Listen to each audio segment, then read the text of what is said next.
En 1908, un livre mystérieux intitulé Le Kybalion a été publié.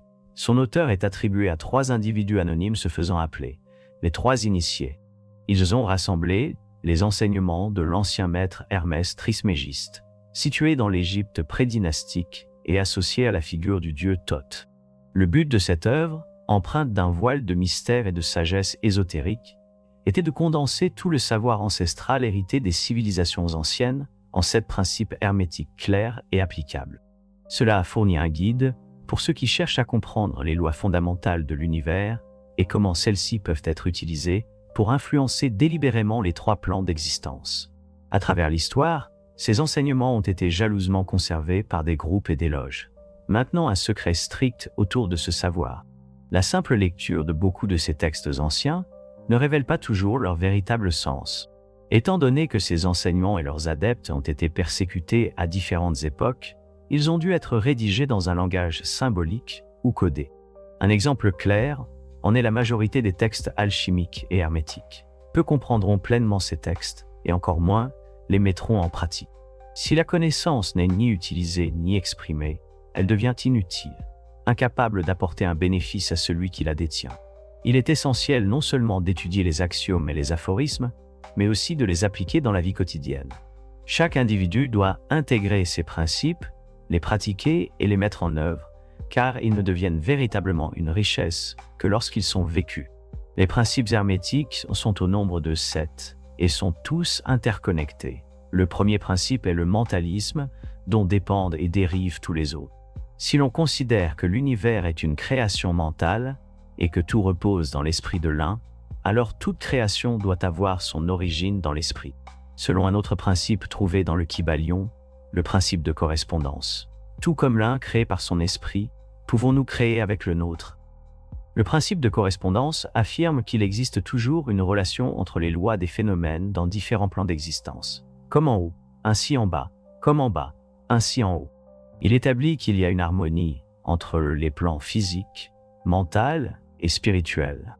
Cependant, il existe également une hiérarchie où le subtil engendre le dense et l'esprit ordonne et crée la matière. Cela s'aligne, ou plutôt résonne, avec un autre des 7 principes, le principe de vibration. Ce principe affirme que tout est en mouvement. Il explique les différences entre les diverses manifestations de la matière de la force, de l'esprit, et même de l'esprit, dont tout procède. La vibration de l'esprit est si immense qu'elle peut être considérée comme pratiquement immobile. C'est comme une roue qui tourne si vite qu'elle semble arrêtée. À l'autre extrémité de l'échelle, on trouve des formes de matière si denses, dont la vibration est si faible qu'elles semblent elles aussi immobiles. Comme en haut, ainsi en bas encore une fois, de l'essence même de l'un, dont la vibration est immense. Toute la création émane, vibrant à différents niveaux. Ce sont les niveaux inférieurs ou fréquences plus basses qui donnent naissance à la matière. Tout cela confirme la nature mentale et subtile de l'existence. En comprenant ces principes, nous réalisons que ce que nous percevons dans notre existence matérielle est un sous-produit d'une vibration mentale ou spirituelle. Par conséquent, pour influencer et changer notre environnement et la réalité physique que nous expérimentons, nous devons modifier la nature de nos pensées, notre esprit, et altérer notre fréquence vibratoire. Ici, un autre des 7 principes hermétiques entre en jeu, le principe de polarité. Vous pouvez modifier vos vibrations mentales grâce à un effort de volonté. Se concentrer délibérément sur l'état désiré dirigera l'attention, ce qui changera la vibration. Pour éliminer un état mental indésirable, utilisez le principe de polarité et concentrez votre attention sur le pôle opposé à celui que vous souhaitez faire disparaître. C'est l'une des formules hermétiques les plus efficaces. Le principe de polarité agit le long d'une échelle vibratoire, avec différents degrés allant du positif au négatif, où le positif est considéré comme supérieur au négatif. Un état mental et son opposé ne sont que 2 pôles d'une même chose, et par transmutation mentale, cette polarité peut être inversée. Par exemple, si vous ressentez de la peur, il est inutile d'essayer de la supprimer. Au contraire, il faut cultiver le courage et la peur s'évanouira. Prenez cet exemple. Si vous souhaitez sortir de l'ignorance, vous ne pouvez pas simplement effacer cette ignorance comme on efface un mot sur un tableau noir. L'ignorance s'effacera progressivement à mesure que vous acquérez des connaissances. Il est comparable à l'élimination de l'obscurité dans une pièce. Il suffit d'allumer la lumière pour faire disparaître une qualité négative. Concentrez-vous sur le pôle positif de cette même qualité et les vibrations passeront progressivement du négatif au positif. L'esprit, tout comme les métaux et les éléments, peut se transformer d'un degré à un autre, d'un état à un autre, d'un pôle à un autre et d'une vibration à une autre.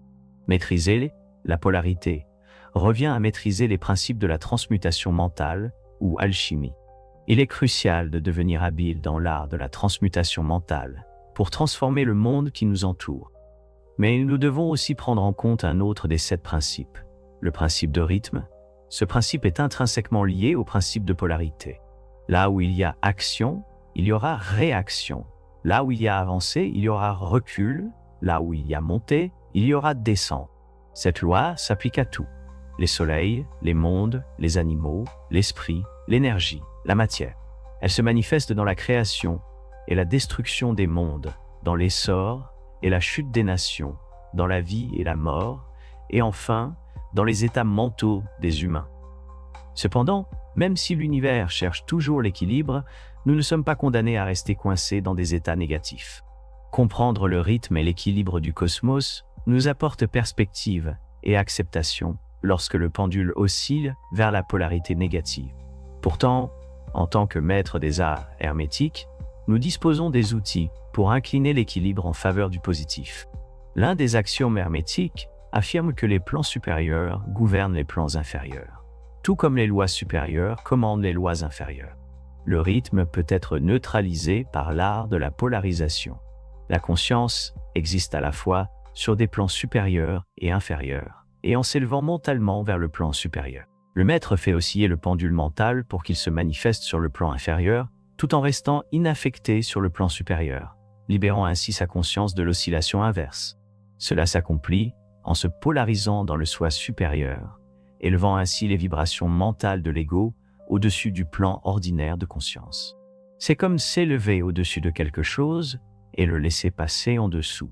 Ceux qui ont atteint une certaine maîtrise se polarisent dans le pôle positif de leur être, dans le je suis, plutôt que dans le pôle de leur ego.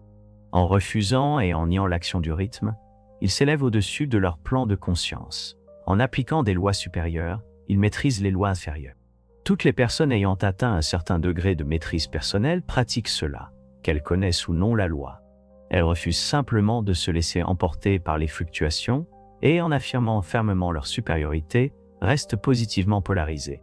Le maître atteint un degré de perfection supérieure parce qu'il comprend pleinement la loi qu'il maîtrise.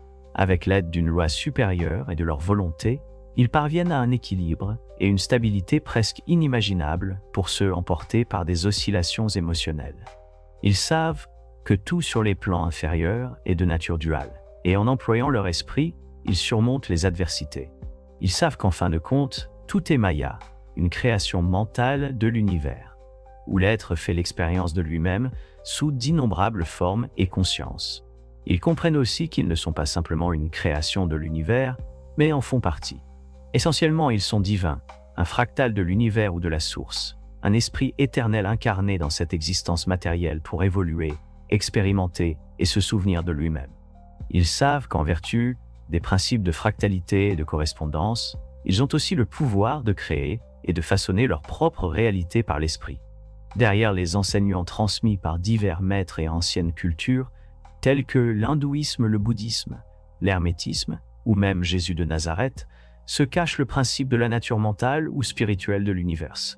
Si l'univers est mental, il est facile d'en déduire que la transmutation mentale doit modifier et transformer les conditions et phénomènes de l'univers, et que l'esprit doit être le plus grand pouvoir dont nous disposons pour influencer ces phénomènes, pour transmuter nos vies. Il reste 2 principes hermétiques à aborder. Le principe de cause à effet, qui trouve son équivalent hindou dans le concept de karma. J'ai créé une vidéo spécifique explorant ce principe en profondeur, qui complétera très bien ces informations. Le lien est dans la description, ainsi que ci-dessus. Enfin, il y a le principe de génération, souvent mal compris et sous-estimé, mais qui pourrait être la clé pour débloquer la manifestation sur le plan physique des choses que nous désirons ou dont nous avons besoin. Comprendre et appliquer ce dernier principe pourrait être la pièce maîtresse qui complète le cycle de toute création et transmutation mentale et matérielle. Si vous souhaitez une vidéo explorant en profondeur ce dernier principe hermétique, faites-le moi savoir dans les commentaires, et je m'en chargerai. Merci beaucoup d'avoir regardé jusqu'à la fin, et je vous dis à la prochaine vidéo.